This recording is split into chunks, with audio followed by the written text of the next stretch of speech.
I started this image because much of my work is about the African diaspora, um, the Black African diaspora. I want to do this quote, but it's not quite what Terry McMillan said, but people are mad about conversation on Black Lives Matter, and I'm mad that we still need to be talking about it.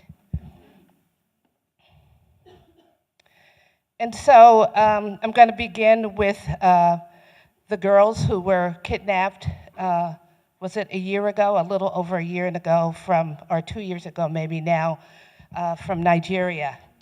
And you hear very little about them.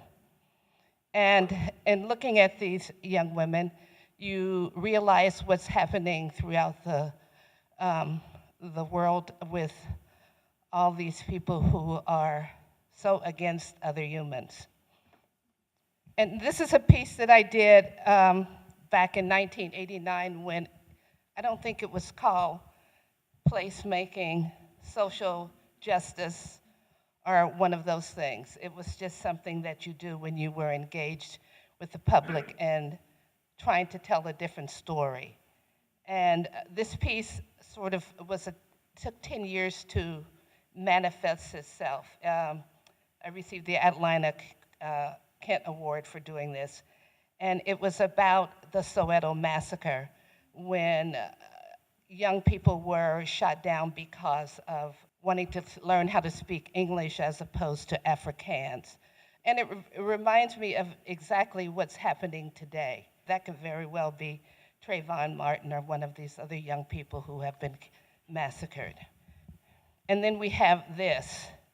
It's so ridiculous because he didn't stand up for a flag, and you hear what's going on around the country. And yes, there are some good police, but there are a whole lot of bad ones.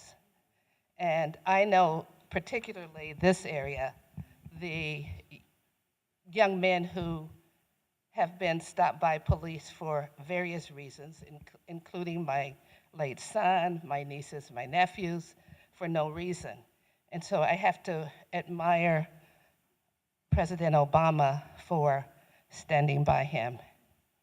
And so, you know, we always have the history of the United States with a few missing parts. This is a piece that I did for the Oakland Museum when they had their 30th anniversary. It was sort of a reflection on different decades of my life. And this one is during the period of the Black Panther Party. And in the background, you see LA burning and then the free breakfast program. And on the table are the books, the Chairman Mao books, but what's different about this is that all the pages inside the books are blacked out. Crossings, a piece that I originated at the Berkeley Arts Center and then traveled around the world. I went to Egypt and then also to Bath, England. And this is at Walcott Chapel. And so I think there are 4,000 ceramic eggs that cover a floor, and it's about the Middle Passage, about 15 million Africans who were lost in the Middle Passage. And when we think about the African diaspora, most people think about, just the United States. But Africans were dropped off all over the world. Madam C.J. Walker, she was the first, I think, African woman millionaire. And so this was a tribute to her, but it's also about how often people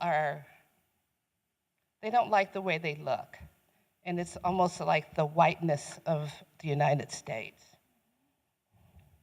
And a little lighter, these are, parenthetically speaking, it's only a figure of speech. I have 52 of these enlarged punctuation marks that go in various equations. They don't have a story that goes with them, but you can develop your own story or your own poem.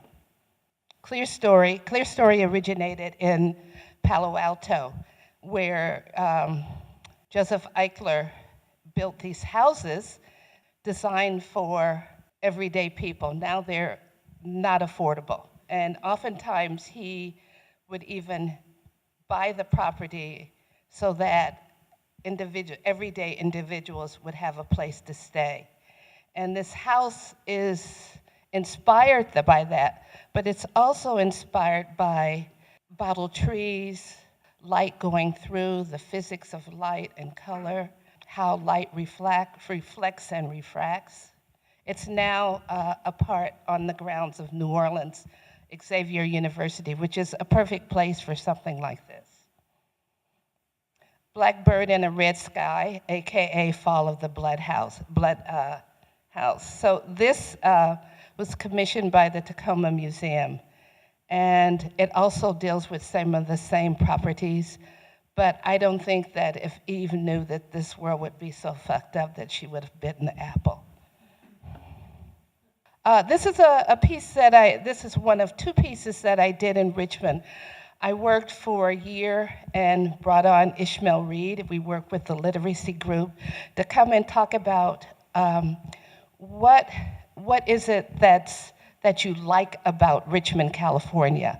What is it that inspires you? Why do you live here? And so these group of people came up with a list of words. For the first 3 months, they had to just vent.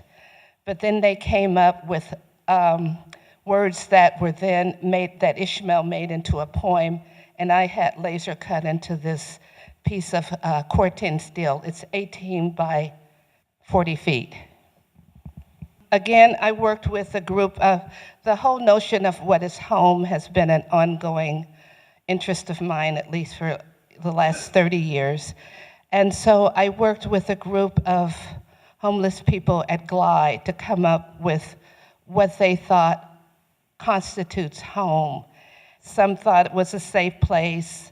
Some people think it's the United States.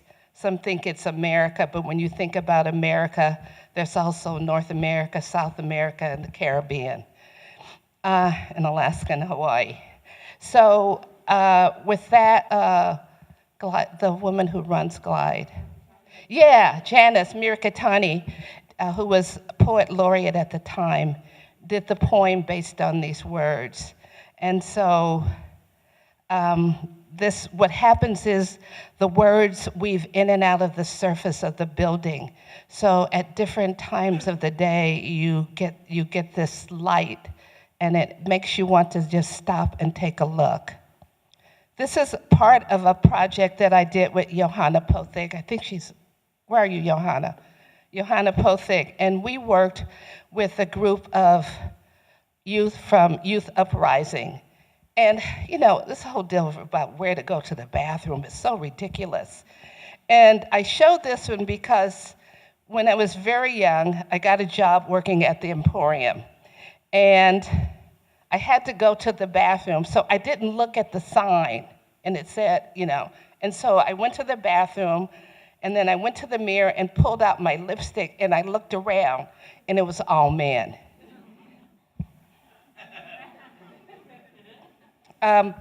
This is a piece that I did for the last big piece that I did for the Hunters Point Shipyard. I think it's now called Hunter's View. It's interesting how communities are changed, and how in the name of making things better. But this frame is for all the people who have lived there, who worked in the shipyard. It's an honor really to them, and to those of us whose parents and relatives came to work in the shipyards to help build San Francisco, that they are a part of this landscape, and I just don't want them to forget it. That's it.